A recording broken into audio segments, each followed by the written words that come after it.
Tras años lejos de mi madre, decidí no abrazarla en la frontera. Sí, lo sé. Suena duro, ¿verdad? De locos, de una película. Pero antes de juzgarme, de que me pongan el dedo encima, les ruego, les suplico que escuchen esta historia hasta el final. Escúchenla completa, sin filtros, con el corazón en la mano y luego díganme si, en mi lugar, ustedes hubieran tomado la decisión correcta. Mi nombre es Sofía, tengo 35 años y vivo aquí, en Los Ángeles, California. La gente me ve en la calle, trabajando de sol a sol, con mis manos marcadas, con la espalda ya un poco doblada por los años. Ven mi casita modesta, sí, pero mía. Y piensan, mira qué bien le fue a esta mujer. Logró el famoso sueño americano. Pero mi gente, el sueño americano, para muchos de nosotros, está hecho de pedazos de pesadillas. Y hay una parte de mi historia, una herida que llevo dentro, que nadie conoce. Una herida que no cicatriza, que me duele al respirar, que se abrió de nuevo, más grande y más profunda.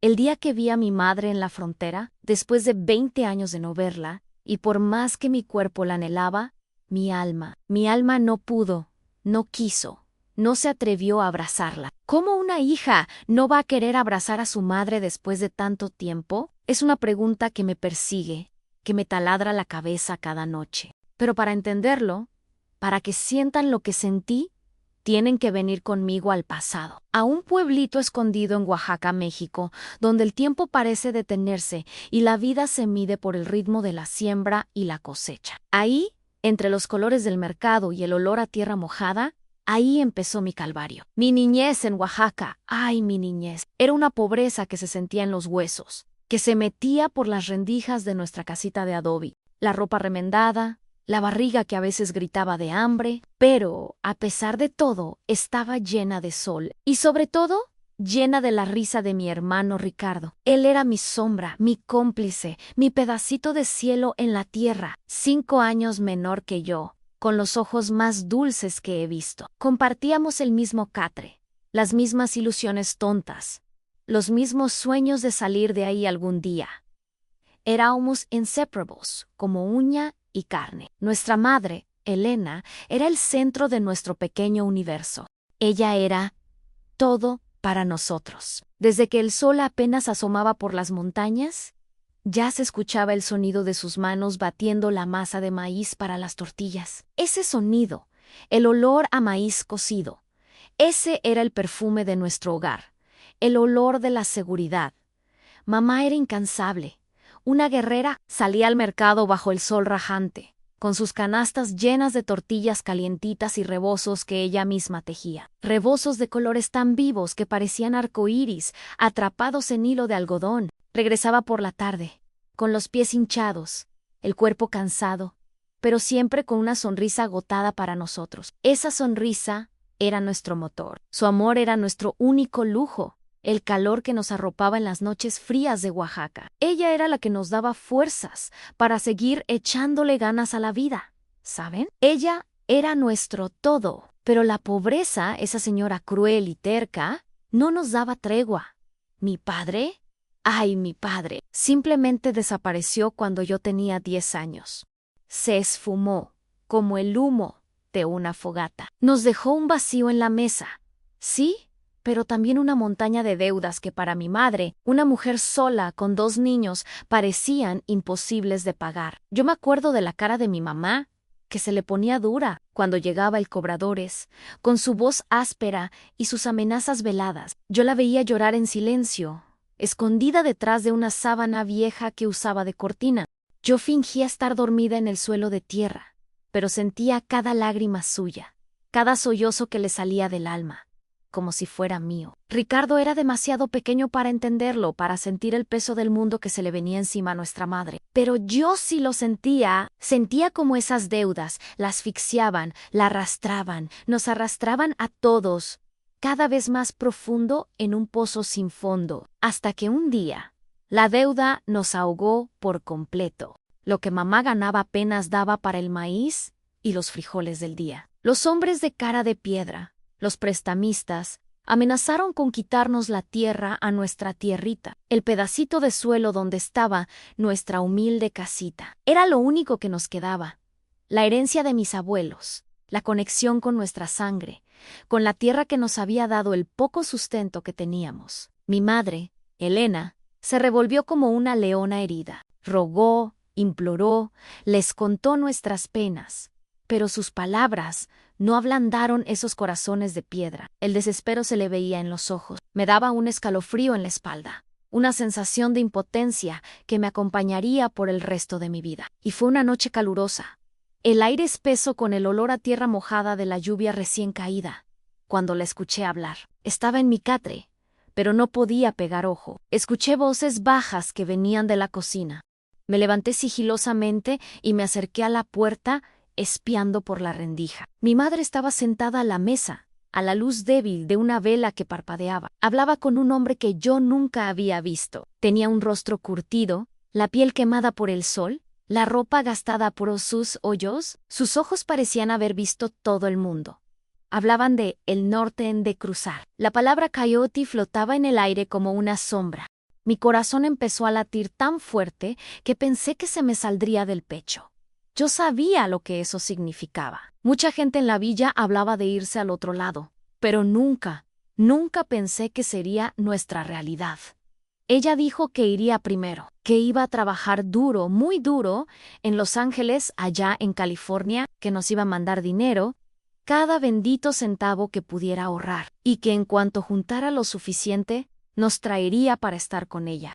No se preocupen, mis hijos, nos dijo al día siguiente, sus ojos hinchados de tanto llorar, pero con una fuerza en su voz que me sorprendió, que me dio un poquito de esperanza. Esto es por su futuro. Volveré por ustedes, seremos una familia de nuevo del otro lado, con un techo digno y comida en la mesa. Ella nos prometió un futuro que para nosotros era como un sueño lejano, una promesa hecha con el corazón en la mano, y yo, en mi inocencia de adolescente, la creí con toda mi alma. Creí cada palabra. Esa fue la última vez que la vi en persona por muchísimo tiempo. Todavía puedo sentir el olor de su ropa en el último abrazo que me dio, el calor de sus manos apretando las mías, el sonido de ese motor del autobús que se la llevó y dejó una nube de polvo y un vacío inmenso en el aire. Ricardo, mi hermanito, tan pequeño, lloraba sin entender. Yo, ya un poco más grande, lloraba en silencio, con un nudo en la garganta, sintiendo el peso de la responsabilidad que me dejaba, el peso de esa promesa que ella me confió. Los años pasaron en las cartas, llegaban dentro de ellas siempre un dinerito arrugado con el olor a esperanza lejana. Pero las cartas también venían con excusas. Es muy caro, hija. La migra está muy dura. No tengo los papeles todavía. El trabajo escasea, una excusa tras otra, una promesa que día tras día se fue deshilachando, rompiéndose en 1000 pedacitos de decepción. Ricardo y yo crecimos sin ella. Mi hermanito se refugió mucho en mi abuela, que nos cuidaba con la poca fuerza que le quedaba. Yo, por otro lado, sentía un frío creciente en el pecho, un hueco en el alma que nadie podía llenar la promesa. La promesa se fue rompiendo con cada cumpleaños que ella no estuvo, con cada dolor de cabeza de mi abuela que yo no podía aliviar, con cada momento de soledad, con cada vez que necesitaba un consejo, un abrazo, una palabra de aliento de mi madre y no la tenía. Yo, en ese tiempo, claro que entendía la pobreza, entendía el sacrificio que ella decía estar haciendo, pero lo que mi mente de adolescente y luego de joven no podía aceptar, lo que no me cabía en la cabeza, era por qué, cuando llegó mi turno de necesitar cruzar, cuando la vida aquí en Oaxaca se volvió imposible para mí y para Ricardo, ella no me ayudó. ¿Por qué no me mandó el dinero para un coyote seguro, como ella prometió hacer por nosotros, sus hijos? Tuve que buscar mi propio camino. Tuve que arreglármela sola. Y ese dolor de tener que seguir sola, de no tener la mano de mi madre para guiarme en ese infierno que se avecinaba, ese dolor fue el primer ladrillo en el muro que empecé a construir entre nosotras. Un muro que, sin yo saberlo, sería más fuerte, más sólido y mucho más doloroso que cualquier barrera de metal en la frontera que un día rompería. Mini reflexión 1. ¿Alguna vez se han sentido así? Como si una promesa importante les hubiera sido arrebatada dejando una herida que no sana. Es como una espina clavada en el alma, ¿verdad? No importa cuánto tiempo pase o cuánta agua corra bajo el puente, esa sensación de abandono o de que algo vital fue negado se queda contigo. A veces, estas heridas invisibles pesan más que las físicas. ¿Alguno de ustedes ha experimentado algo parecido? Compartir a veces ayuda a sanar. Yo tenía 18 años cuando mi paciencia se agotó. Mi corazón ya no soportaba más la idea de ver a Ricardo Yajón muchacho, con 13 años, y a mi abuela, cada vez más débil, sufriendo en la miseria. La responsabilidad de la casa, de conseguir la comida, de cuidar de ellos, pesaba sobre mis hombros como una losa. La pobreza no se iba, al contrario, se hacía más grande. El futuro aquí en mi pueblo parecía un agujero negro, sin luz, sin esperanza. Si mi madre no me traería, entonces yo iría por ella. Yo iría a buscar ese tal sueño americano del que ella tanto hablaba, pero que para mí en ese momento era solo una promesa vacía. La esperanza de un futuro incierto, sí, pero la única esperanza que nos quedaba, la única manera de sacar a los míos adelante. Cada detalle de mi propia travesía lo tengo grabado en la mente, como si hubiera sido ayer. Encontré un coyote, y no era de los buenos, de los que te cuidan, de los que son seguros. No, yo no tenía dinero para esos lujos. Era un hombre con la mirada vacía, que prometía el cielo y las estrellas, pero que apenas entregaba un pedacito de tierra. Cruise por Texas, por el desierto. ¡Ay! El desierto de Sonora. Tan inmenso, tan cruel, tan implacable. El sol que quemaba la piel hasta los huesos durante el día y el frío cortante de la noche que te hacía castañetear los dientes. La sed, Dios mío, la sed. La boca seca, la lengua hinchada, la garganta áspera como lija. Teníamos que racionar la poca agua que nos daban, pero nunca era suficiente. Sentía el polvo en cada poro de mi piel, en mis narices, en mi pelo. El aire seco te quemaba los pulmones al respirar. A cada paso, mis pies me gritaban de dolor. Las ampollas se abrían y sangraban, dejando un rastro de dolor detrás de mí. El miedo era mi sombra, constante, pegado a mí. Miedo de los mismos coyotes que podían abandonarte a tu suerte en medio de la nada. Miedo de los animales, serpientes, alacranes. Miedo de no aguantar, de caerme y ser dejada atrás para morir. Y sobre todo, miedo de la migra, que aparecía de la nada, como fantasmas en sus camionetas veloces, con sus luces intermitentes que te cegaban en la oscuridad. Recuerdo una vez, el sonido de los motores se acercaba, cada vez más fuerte.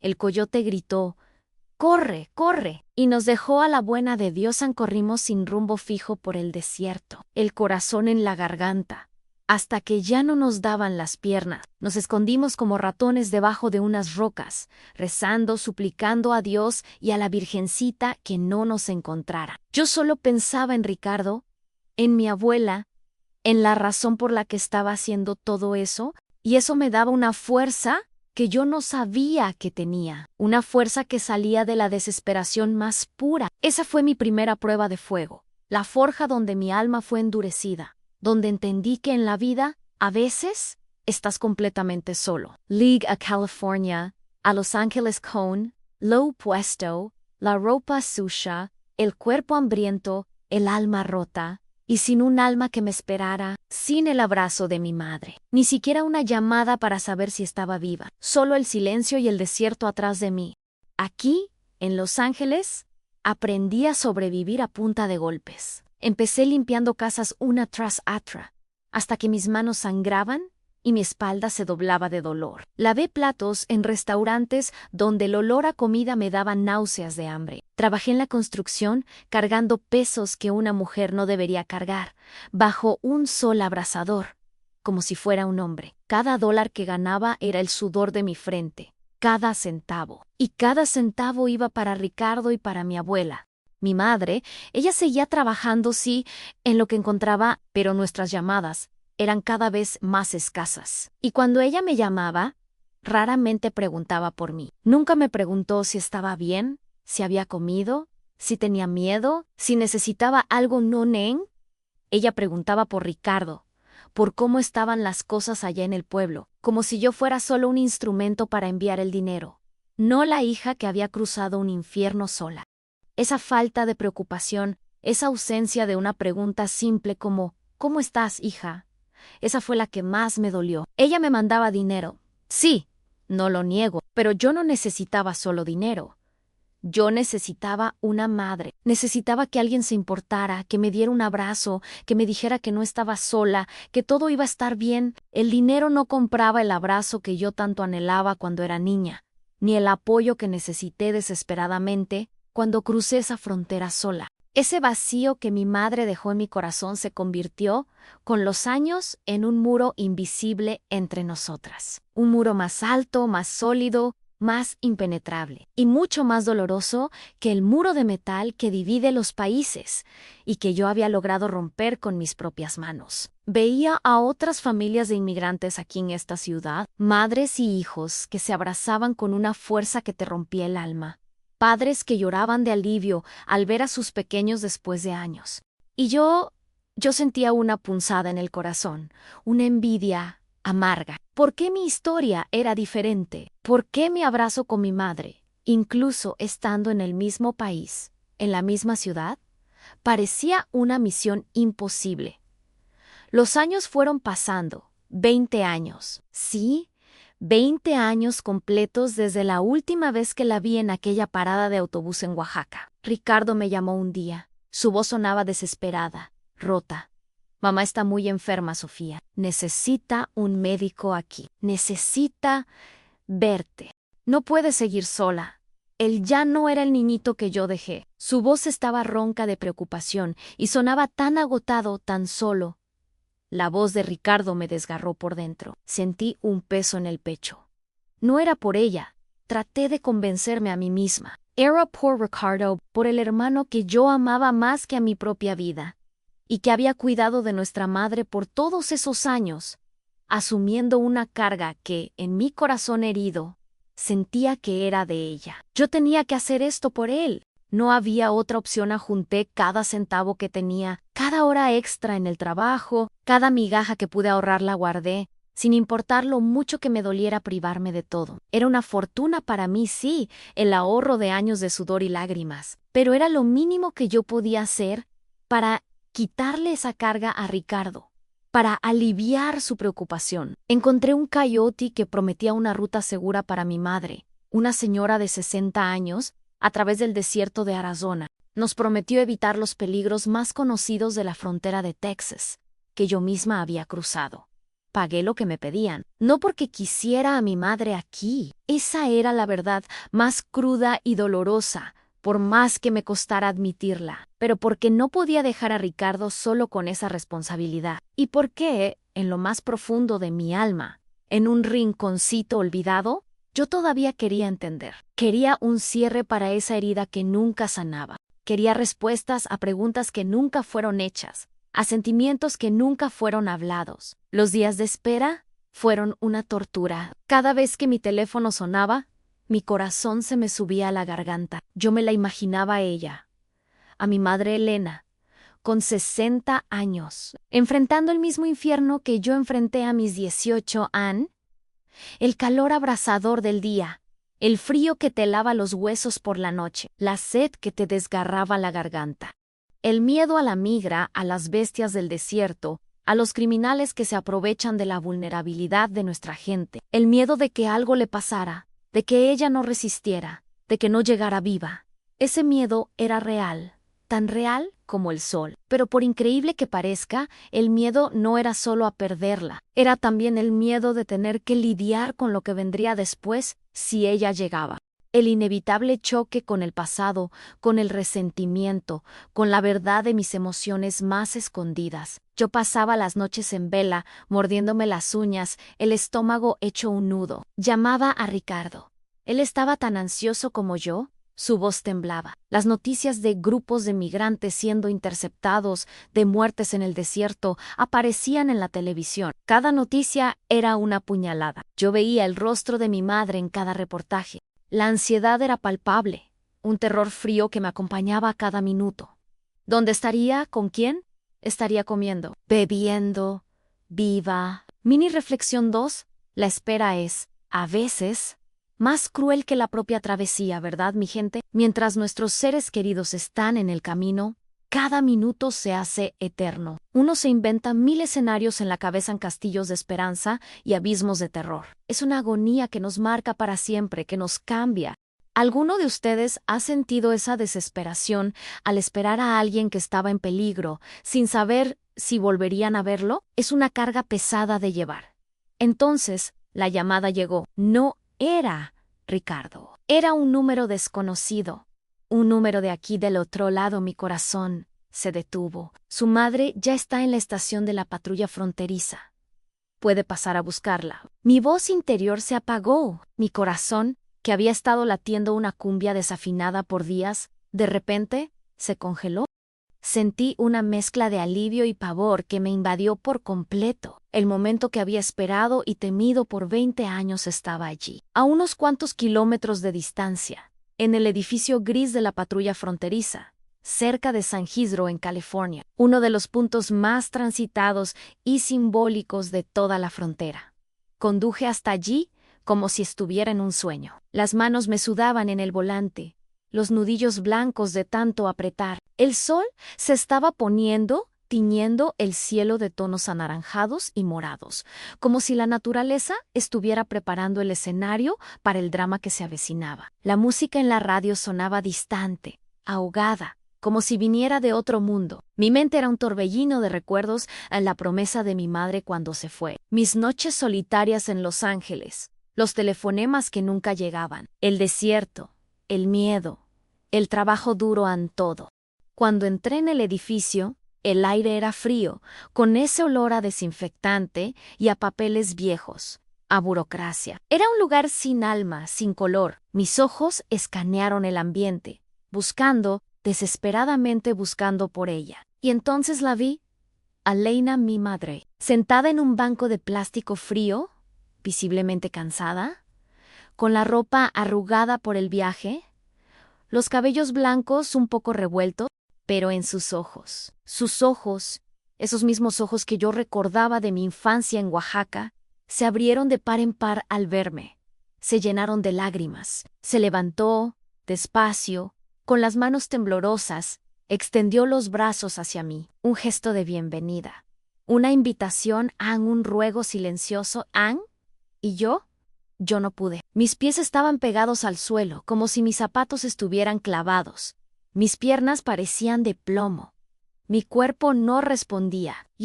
Sí, una parte de mí, esa niña de 15 años que había soñado con el abrazo de su madre por años, esa parte quería desesperadamente correr y lanzarse a sus brazos, esconderse en su regazo como cuando era pequeña. Pero el otro lado, el lado guerrero, el lado que construyó un muro tan alto, tan fuerte, tan impenetrable, estaba más fuerte. Ese muro invisible que yo misma levanté a lo largo de 20 años, ladrillo por ladrillo, de cada promesa rota, de cada llamada no hecha, de cada momento que yo necesité de ella, y ella no estuvo. Ese muro era más real, más sólido, más imponente que el muro de metal que divide a nuestros países y que ella había acabado de cruzar con su cuerpo. Ella me miró. Primero, su expresión fue de confusión. Luego, una profunda pena tomó el control de su rostro. Sus ojos me preguntaban, sin palabras, ¿por qué no me abrazas, hija mía? ¿Por qué? Pero yo no tenía la respuesta. O tal vez sí, pero no podía verbalizarla. Las palabras se me atoraban en la garganta, quemándome. No podía decir en voz alta que era el dolor de una niña de 15 años, que cruzó sola el desierto, que creció sin su madre, que se sintió abandonada y olvidada, que ese dolor era más grande que cualquier deseo de abrazar en ese instante. El resentimiento era una armadura, y yo no podía quitármela. Salimos de allí, yo la llevaba, sí, la subí a mi coche y la llevé a mi casa. Aquí en Los Ángeles, ella está aquí ahora. Wyoming, yo la cuido, la llevo a los médicos, la llevo a comprar su mandado. Hago lo que una hija debe hacer, cumplo con mi deber. Compro sus medicinas, le preparo su comida favorita, la llevo al mercado para que escoja lo que le guste. Hacemos las cosas que se esperan de una familia que vive junta. Pero el abrazo, El abrazo nunca sucedió. Nunca nos abrazamos en ese día, ni en el siguiente, ni hasta hoy. Hay un espacio entre nosotras. Una distancia que no se mide en metros o en kilómetros, sino en años de ausencia y de dolor no resuelto. Ella a veces intenta acercarse, con pequeñas palabras, con miradas de súplica. Pero yo siento mi cuerpo cerrarse, mi corazón endurecerse. Es como si el aire entre nosotras tuviera una barrera invisible. Me sorprendo a mí misma observándola. Sus manos están más marcadas, más ásperas, llenas de las huellas de su trabajo. Sus cabellos, antes oscuros, ahora son un velo blanco. Ella cuenta historias de nuestra villa, de Ricardo, de gente que yo apenas recuerdo. Yo finjo que la escucho, que estoy atenta, pero mi mente está lejos, muy lejos, reviviendo mis propias memorias de aquel tiempo, de mi propia jornada solitaria. ¿Será que ella no se da cuenta del muro que construyó? Ella habla como si nada hubiera pasado, como si el tiempo se hubiera detenido, como si la distancia no hubiera dejado cicatrices profundas, grabadas a fuego en mi alma. Esa es la parte más difícil, lidar con la amnesia emocional de ella, o con su negación. No lo sé, es como si viviera en otra dimensión de la memoria. Mini reflexión 3.